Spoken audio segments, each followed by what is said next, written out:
अस्सलाम वालेकुम एवरीवन, क्या हाल है आप लोगों के। मेरा नाम है Mohammad Taimur and welcome to another episode of the Bahria town Karachi show.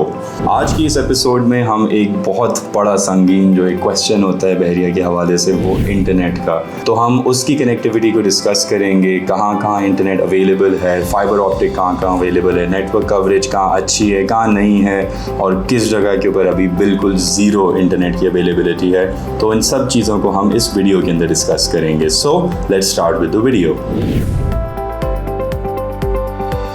All right, internet सच में एक ज़िंदगी का एक ऐसा हिस्सा बन गया है कि जिसको हम इग्नोर नहीं कर सकते, हम छोड़ नहीं सकते। वो मेरी नज़र में तो ऐसी चीज़ है कि जिसको इंफ्रास्ट्रक्चर का साथ हिस्सा होना चाहिए, कि मतलब जब रोडें बन रही हों तो उन्हीं के साथ साथ फाइबर ऑप्टिक की लाइन डलनी चाहिए। तो इसलिए इंटरनेट की इंपॉर्टेंस और इंटरनेट की अवेलेबिलिटी होना किसी भी एरिया के अंदर पाकिस्तान के हद से ज़्यादा ज़रूरी है। बहरिया टाउन कराची में इंटरनेट की सिचुएशन वक्त के साथ साथ इम्प्रूव हो रही है, लेकिन obviously it started off very bad.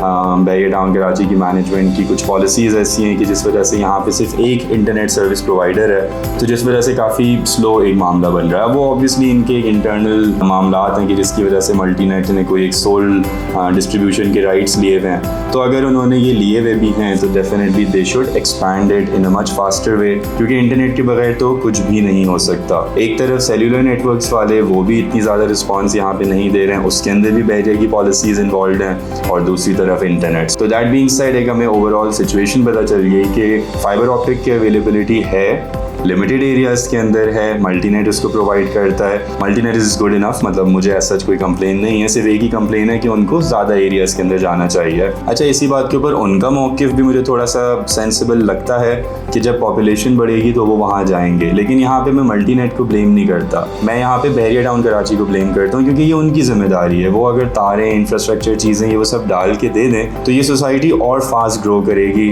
और ये उन लोगों को अपने साथ अटैच करेगी कि जो कि बहुत कुछ बेहतर चाहते हैं इस जगह के लिए। फाइबर ऑप्टिक के इंटरनेट के अलावा यहाँ पे 4G नेटवर्क्स अवेलेबल हैं। 4G नेटवर्क्स कुछ जगहों के ऊपर अवेलेबल हैं, कुछ जगहों के ऊपर अवेलेबल नहीं हैं, और कुछ बहुत सारे एरियाज़ ऐसे हैं जहाँ पे बिल्कुल ज़ीरो नेटवर्क कवरेज है। तो this shows the overall scenario of the internet situation currently अभी बहरिया टाउन कराची के अंदर। अब हम डिस्कस करते हैं इन डिटेल कि कहाँ कहाँ कौन कौन सी चीज़ें अवेलेबल हैं। ऑलराइट, तो सबसे पहले हम बात करते हैं फाइबर ऑप्टिक की, मतलब मल्टीनेट किन किन जगहों के ऊपर है। जाहिर है जिन लोगों का काम इंटरनेट से होता है, मतलब फ्रीलांसर्स हो गए, एंटरप्रेन्योर्स हो गए, तो उनको इंटरनेट तो हद से ज़्यादा ज़रूरी चाहिए होता है, और ऑब्वियसली वो 4G वाला नहीं चाहिए होता, उसके अंदर काफ़ी अप डाउन चल रहे होते हैं। मतलब वो वेदर की वजह से भी इफेक्ट होता है, वो बादलों की वजह से भी इफेक्ट होता है, वो तेज़ हवा की वजह से भी इफेक्ट हो जाता है। बहरिया में एक्चुअली में हवा बहुत तेज़ चलती है, तो इसलिए ये लोग जो कि फ्रीलांसर्स हैं, एंटरप्रेन्योर्स हैं, इन सबको एक फाइबर ऑप्टिक का इंटरनेट चाहिए। फाइबर ऑप्टिक की इंटरनेट की अवेलेबिलिटी प्रीसिंक्ट 1 के अंदर है, प्रीसिंक्ट 2 के अंदर है, प्रीसिंक्ट 10A के अंदर है, 11A के अंदर है, 10B 11B में मौजूद है, प्रीसिंक्ट 27 में मौजूद है, प्रीसिंक्ट 31 में मौजूद है, और स्पोर्ट सिटी के अंदर मौजूद है। ये सारे वो एरियाज़ हैं कि जहाँ पे इंटरनेट की अवेलेबिलिटी फाइबर ऑप्टिक से आपको मिल जाती है, गुड इंटरनेट कनेक्शन मिल जाता है। आप पहले सेलेक्ट कर सकते हो 20 Mbps ऑनवर्ड्स, मतलब 75 Mbps भी लोग यहाँ पे ले रहे होते हैं। तो फाइबर ऑप्टिक की अवेलेबिलिटी इन जगहों के ऊपर मौजूद है। अब बात करते हैं सेल्यूलर नेटवर्क्स की। सेल्यूलर नेटवर्क्स है ना, यहाँ पे एक बहुत बड़ा मसला है, एंड उसके अंदर आई रियली होप कि बहरिया की मैनेजमेंट उसमें थोड़ा सा प्रोएक्टिव रोल अदा करे, और वो जो अपनी पॉलिसीज़ हैं उनकी कि भाई पहले प्लॉट खरीदो फिर टावर लगाने देंगे, और टावर्स में शेयरिंग भी ना हो, तो उस चीज़ से मतलब रेजिडेंट्स को नुकसान हो रहा होता है। बट आई थिंक कि उनकी प्रायोरिटी पे ये नहीं है, और अगर अभी कंपैरेटिवली देखें तो रेजिडेंट्स भी इतने सारे नहीं हैं। अभी तकरीबन 45 to 50,000 people are living in Bahria at the moment, तो ये गुड नंबर है। अब आहिस्ता आहिस्ता इसके अंदर और इम्प्रूवमेंट होती जाएगी। सो दैट्स वाई उम्मीद है कि सेल्यूलर नेटवर्क यहाँ पर आए। लेकिन आज अभी लाइक अक्टूबर 2022 की अगर हम बात करें तो सेल्यूलर नेटवर्क कवरेज काफ़ी वीक है। ये जो मैप के ऊपर आप देख रहे हैं, इसमें जो रेड से हाईलाइटेड जितने भी एरियाज़ हैं, ये सारे वो एरियाज़ हैं जहाँ पे आपको गुड 4G कनेक्शंस मिल जाते हैं, मतलब अच्छी स्पीड फिर भी मिल जाती है, कि जिसके अंदर हमारे शुरू के रीजन्स जो आ गए, जन एवेन्यू के ऊपर जो आप चल रहे हैं, प्रीसिंक्ट 6 हो गया, 8 हो गया, 27 हो गया, 14, 15, ये सारे रीजन्स आपको इसमें में दिख रहे हैं एंड इधर गुड नेटवर्क कवरेज है। अच्छा, एक सबसे बड़ी जो अनोइंग फैक्टर है ना बहरिया में वो ये कि कहीं किसी जगह की सर्विस चलती है, कहीं किसी जगह की सर्विस। मतलब कि अगर हम शुरू का रीजन देखें, प्रीसिंक्ट 1 वाला, ये सारा रीजन जितना भी है इसके अंदर सारे नेटवर्क्स चलते हैं क्योंकि ज़ाहिर हाईवे के करीब है, वहाँ पे सेल्यूलर नेटवर्क्स वालों के अपना इंफ्रास्ट्रक्चर प्लेस हुआ हुआ है। जैसे जैसे पीछे आना शुरू हो जाते हैं तो जैज़ चलना शुरू होता है, यूफोन बिल्कुल डेड होना शुरू हो जाता है। Telenor by the way across Bahria सब जगह पे सिग्नल्स देता है, 4G नहीं देता। मतलब टेलीनॉर्स पे कॉल्स अच्छी हो जाती हैं, मतलब इवन 3G भी नहीं आ रहा होता and that is very annoying. But जैसे मैं बात कर रहा था कि अगर थोड़े पीछे रीजन्स में चले जाएं, जैसे प्रीसिंक्ट 6 है, 8 है, अली ब्लॉक है, 10A, 11A, 11B, 10B, यहाँ पे जैज़ ज़्यादा अच्छा चलता है। यहाँ पे थोड़ा सा जोंग कभी कभी भी चलता है, तो ये थोड़ी सी हमें रिसर्च करनी होती है। अली ब्लॉक वालों के साथ थोड़ा सा जुल्म है, मसला ये है कि वो एक थोड़ा पहाड़ी इलाका है, क्योंकि ज़ाहिर है मैंने स्टार्ट अली ब्लॉक से किया था तो उधर मैंने बहुत रिसर्च करी थी। उस वक्त ज़ाहिर है एक ही घर में बना रहा होता था, अपना ही सीख रहा होता था, नॉट बिकॉज के क्लाइंट्स नहीं थे, क्लाइंट्स तो थे लेकिन मुझे नहीं जाना था उस चीज़ के ऊपर जब तक मैं अपनी स्किल को पक्की ना कर लूँ।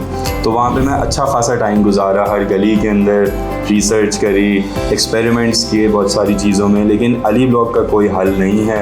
अली ब्लॉक के अंदर जब तक फाइबर ऑप्टिक नहीं आती तब तक वहाँ पे इंटरनेट की प्रॉब्लम रहेगी। हर नेटवर्क को मैंने ट्राई कर लिया, लेकिन वो क्योंकि पहाड़ के ऊपर है, वहाँ पे कुछ उनकी वेवलेंथ्स का कुछ मसला होता है, वो सही तरह वहाँ रीच नहीं कर सकती। कुछ स्पॉट्स हैं कि जहाँ पे आपको बहुत अच्छा इंटरनेट मिलेगा, लेकिन वो गिने चुने कुछ 2-4 हैं और उससे कोई इतना ज़्यादा ख़ास फ़र्क नहीं पड़ता।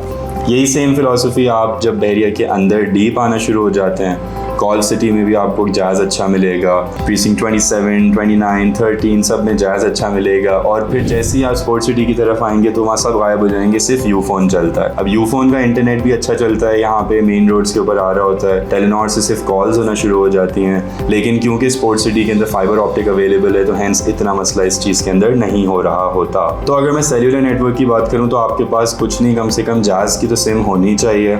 उसी के साथ साथ अगर आपका स्पोर्ट्स सिटी की तरफ मूवमेंट है या अगर आपको सिर्फ कॉल्स करनी है तो आपको टेलीनॉर की सिम रखनी चाहिए।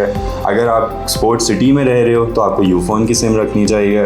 तो ये थोड़े से मतलब अंडरस्टैंडिंग करनी पड़ती है इस चीज़ में। अच्छा, क्योंकि मैं शुरू से यूट्यूब से वाबस्ता हूँ और मैं अपलोड्स कर रहा होता था, मतलब आई रिमेंबर शुरू के वक्त में मैं अपनी डिवाइस को लेके शॉपिंग गैलरी में, पार्किंग्स में, मेन गेट के पास खड़ा होता था कि ताकि वीडियोज़ अपलोड हो जाएँ। तो मैंने हर जगह, मतलब बहुत सारी जगहों के ऊपर आजमाया है, काफ़ी इसमें अपने पैसे भी गंवाए हैं कि ताकि इंटरनेट पे कुछ सिस्टम बन सके, बट कुछ नहीं हो सका। फ्रस्ट्रेट हो के मैं तंग आ गया, मतलब जैज़ को भी कंप्लेन करी, नेटवर्क वालों को भी कंप्लेन करी, लेकिन अल्हम्दुलिल्लाह उसके बाद मल्टीनेट आ गया एंड मल्टीनेट ने फाइबर ऑप्टिक दिया एंड अभी तक तो मैं तो बहुत ज़्यादा सेटिस्फाइड हूँ। अच्छा, मल्टीनेट के जैसे आप नाम सुनेंगे आपको थोड़ा सा एकदम से जो हमारे ग्रुप्स हैं फेसबुक के ऊपर या इधर उधर, उसमें बहुत ज़्यादा लोग तनकीद कर रहे होते हैं, तो मैं थोड़ा सा इसके ऊपर एक अपना कमेंट देना चाहूँगा। मल्टीनेट से अगर मुझे कोई शिकायत है तो वो सिर्फ एक है कि उनको अपनी कवरेज बढ़ानी चाहिए, अली ब्लॉक के अंदर जाना चाहिए। वहाँ मतलब अली ब्लॉक तो डेफिनेटली एक ऐसा एरिया है कि जहाँ पे कोई इशू नहीं होना चाहिए, लेकिन इसके अंदर मैं थोड़ा सा मल्टीनेट की सपोर्ट में भी बात करता हूँ। वो ये कि बहरिया के इंफ्रास्ट्रक्चर के अंदर आए दिन कोई ना कोई चेंजेस हो रहे होते हैं, कभी कुछ खोद देते हैं वो, कभी कोई चीज़ खोद देते हैं। इवन जब हम प्लॉट्स अपने बना रहे होते हैं तो उसके अंदर वो कहीं ना कहीं कोई चीज़ आके कोई चीज़ चेंज कर रहे होते हैं। अब ये बात क्लाइंट्स नहीं समझते, लोग नहीं समझते, और इसीलिए मल्टीनेट के इवन जब हमारी भी कम्युनिकेशन उनसे होती है या जब हमारी बातचीत उसके मतलब अंदर के लोगों से हो रही होती है तो वो यही बोलते हैं कि हम अगर डालना भी चाहें तो यहाँ पे ये ऐसे ब्रेकेजेस डाल देते हैं बहरिया वाले आके कि वो भी मतलब मजबूर हैं उस चीज़ के अंदर, ये भी मजबूर हैं उस चीज़ में, सफ़रर रेजिडेंट्स हैं, तो बस इसका कोई हल नहीं निकल आ रहा होता। तो यही एक मेरी वाहिद कंप्लेन है उनसे कि उनको कवरेज अपनी तेज़ बढ़ानी चाहिए, ताकि जैसे जैसे उनकी कवरेज बढ़ेगी लोग मतलब यहाँ पे और तेज़ी से आएंगे, क्योंकि इंटरनेट अवेलेबिलिटी हो जाए तो परफेक्ट हो जाता है। अपार्ट फ्रॉम दैट मल्टीनेट इतना मसला नहीं है, ठीक है। देखो, परफेक्ट तो सिस्टम कोई नहीं चला सकता ना। क्या अगर आपका भी कोई बिज़नेस है या कोई चीज़ है, क्या आप परफेक्ट चला रहे होते हो उसे, तो हमें गलती की गुंजाइशें देनी होती हैं, थोड़ा सब्र के साथ काम करना होता है। हाँ, कोई बिल्कुल ही मतलब बेगैरत हो चुका है या बेहिस हो चुका है तो आप उसके ऊपर अपना प्रोटेस्ट किया, उनके मतलब फिर हर तरीके से उनसे बात की जाए, तो वो तो अपनी जगह जायज़ है। लेकिन बहुत जल्दी कंप्लेंट्स के ऊपर आ जाना, ये मेरी नज़र में सेंस नहीं बनता। तो मल्टीनेट अच्छा करता है, मतलब हमारे घर में भी है। देखो, स्लो अप डाउन वो तो जब एक पूरे मुल्क का मामला चल रहा होता है, और प्लस अभी ये इम्पोर्टेड हुकूमत ने जो दिमाग ख़राब करके रखा हुआ है, मतलब सेंसरशिप्स में, चीज़ों में, तो वो भी इफ़ेक्ट हो रहा होता है अपनी जगह। तो वो सारे मैटर्स होते हैं। अभी तक अल्हम्दुलिल्लाह 1 साल हो गया मुझे यहाँ मल्टीनेट को यूज़ करते हुए यहाँ पे, और 10A में यूज़ करते हुए 2 साल हो गए थे। हमारी ऐसी कोई मतलब एज सच आउटेज नहीं थी। अगर कोई आउटेज आती थी तो मल्टीनेट इन्फॉर्म कर देता था, मैसेजेस आ जाते थे हमारे पास कि भाई इस वजह से ये चीज़ डिले होगी और आज पूरा दिन आप एक्सपेक्ट करें कि इंटरनेट नहीं चलेगा। तो इधर हमने उनके साथ कोऑपरेट करना होता है। यस, वन थिंग जो कि मल्टीनेट की sucks is their customer service team. मतलब वो रिप्लाई सही नहीं करती, वो टाइम पे रिप्लाई नहीं करती लोगों को, कभी कोई बिल कभी दे देते हैं, कभी नहीं देते, फिर उसमें फंसा देते हैं, फिर डिस्कनेक्ट कर देते हैं। कस्टमर सर्विस के अंदर उनका थोड़ा सा इशू है। आई रियली होप कि अगर कोई मल्टीनेट वाला देख रहा हो तो वो इसको रिजॉल्व करे, वरना apart from that I am very happy with it. तो ये आपको देखना है कि आपकी क्या रिक्वायरमेंट है, आपकी क्या नीड है। अगर आप फ्रीलांसर हो, आपका बहुत ज़्यादा यूजेज है, तो मैं आपको रेकमेंड नहीं करूँगा कि आप प्रीसिंक्ट 6, 8 इन जगहों के ऊपर अभी जाएँ। उससे बहुत बेहतर है कि रेंट के ऊपर किसी ऐसी जगह के ऊपर रहो, क्योंकि देखो कारोबार होगा, बिजनेस होगा, पैसे आएंगे तो घर बन सकता है ना, या आप उसमें रह सकते हो। अगर जिस जगह से पैसे आपके पास आ रहे हैं या जो आपका लाइवलीहुड है वही सेट नहीं हो रहा तो क्या फ़ायदा। हेंस अपार्टमेंट आप लो, आप वहाँ से काम कर सकते हो। आप दूसरी चीज़ों, आप किसी विला के अंदर रह के काम कर सकते हो। जिस जगह पे आपको इंटरनेट अवेलेबिलिटी आप वहाँ पे करो। जिन लोगों को इतनी नीड नहीं है लेकिन फिर भी थोड़ी बहुत नीड है, वो 4G के सिस्टम से चला सकते हैं। उनको मैं रेकमेंड करूँगा कि प्रीसिंक्ट 6, 8 इन जगहों के ऊपर जाएँ। अच्छा, अब एक कमर्शियल वाले लोगों के हवाले से एक थोड़ी सा डिस्कशन करूं। कमर्शियल्स का तो इंटरनेट में काफ़ी बुरा हाल है, मतलब बहुत बहुत बहुत बुरा हाल है। मिडवे के अंदर कमर्शियल्स में इंटरनेट मल्टीनेट ने नहीं दिया हुआ है, लेकिन दैट डज़ नॉट मीन कि वहाँ इंटरनेट अवेलेबल नहीं है। मतलब वहाँ पे सिग्नल्स बहुत अच्छे आते हैं, टॉम के बहुत अच्छे आते हैं, जैज़ के बहुत अच्छे आते हैं। कुछ कुछ पॉकेट्स हैं कि जहाँ नहीं आते। मिडवे बी की बात कर रहा हूँ, ये मिडवे ए में तो कोई सीन ही नहीं है इंटरनेट का, मतलब सिग्नल्स भी नहीं आते वहाँ पे तो।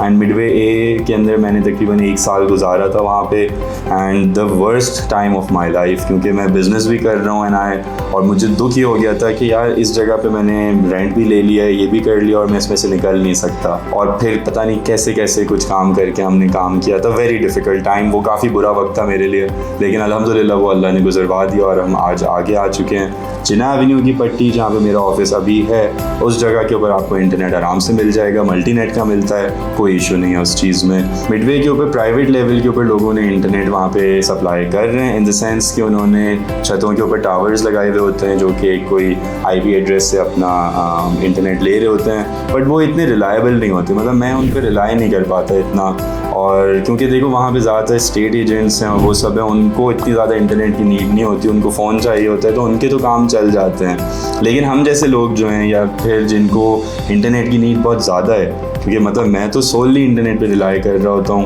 मतलब हम जैसे लोग वहाँ काम नहीं कर सकते। तो इसलिए अगर आप फ्रीलांसर हो, एंटरप्रेन्योर हो, या अगर आपका काम घर से हो सकता है, you are working from home, तो आप या तो अपार्टमेंट्स में रहते हुए काम करो अपने घर से ही, विलाज में से काम करो, रेजिडेंशियल एरियाज़ में रहो, वहाँ पे आपको क्रेज़ी इंटरनेट मिल जाएगा। ऑफिस लेने की अभी आपको ज़रूरत नहीं है। अगर आपको ऑफिस लेना ही है और आपको इंटरनेट चाहिए उसके लिए और वो एक मजबूरी है, तो फिर जिना एवेन्यू को कंसिडर करना। जैसे हम लोग ने भी जिना एवेन्यू की तरफ आगे गए थे, वहाँ पे अगर फाइबर ऑप्टिक नहीं भी मिलता तो वहाँ पे कुछ नहीं 30-35 Mbps आराम से, मतलब एक सिंपल 4G से भी आ जाता है। तो वहाँ अच्छे सिग्नल्स हैं एंड उनका इतना बड़ा इशू नहीं है। तो जिना एवेन्यू को कंसिडर कीजिएगा फॉर कमर्शियल एक्टिविटीज़, वरना अपने होम से ही बैठ के काम करें। वैसे भी दौर आजकल वर्क फ्रॉम होम का ही है एंड ज़्यादा एफिशिएंसी भी उसी में ही आती है। जो लोग ट्रेडिशनल फॉर्मेट्स में काम कर रहे हैं या जिनकी क्लाइंट डीलिंग है या जिनको ऐसे मामलात में करने हैं, तो ऑब्वियसली उनको फिर इंटरनेट की इतनी ज़रूरत भी नहीं है। हम तो ऑनलाइन काम करते हैं एंड दैट इज़ वाई मतलब हमारा बहुत ज़्यादा नीड है कि इंटरनेट कनेक्शन स्टेबल होना चाहिए। सो होपफुली आपको समझ आई होगी कि इंटरनेट की क्या सिचुएशन है अभी। It's not that bad, it's not that good. I wish कि वो बेहतर हो सके, आई विश कि फाइबर ऑप्टिक की कवरेज और ज़्यादा हो सके। जैसे ही ये होना शुरू होगा और चीज़ें इंप्रूव होंगी, बट अभी के लिए भी अच्छे खासे एरियाज़ हैं, स्पेशली बहरिया के जो खुद के बनाए हुए जो विलाज हैं वहाँ पे तो ईजिली अवेलेबल है। तो यही यही मेरा मशवरा होगा हर उस बंदे के लिए कि जिसको इंटरनेट का हद से ज़्यादा ज़रूरत है, मतलब मेरे जैसी रिक्वायरमेंट है उनकी, वो रेंट के ऊपर किसी अपार्टमेंट में या बहरिया के बने हुए विलाज उन एरियाज़ के अंदर कि जो कि आपको इस वीडियो से पता चला है कि वहाँ पे फाइबर ऑप्टिक अवेलेबल है, उस तरफ जाएं, बाकी की तरफ को छोड़ दें। So that's it from today's episode, hopefully enjoyed it. अच्छा, कुछ क्वेश्चंस या कुछ वीडियोस आप लोग बनवाना चाहते हैं या कुछ क्वेश्चन आप चाहते हैं कि मैं उसको आंसर करूं या किसी के बारे में कमेंट दूं, तो let me know in the comments below. अपना बहुत ख्याल रखें, इंशाल्लाह see you in the next episode. अल्लाह हाफिज़।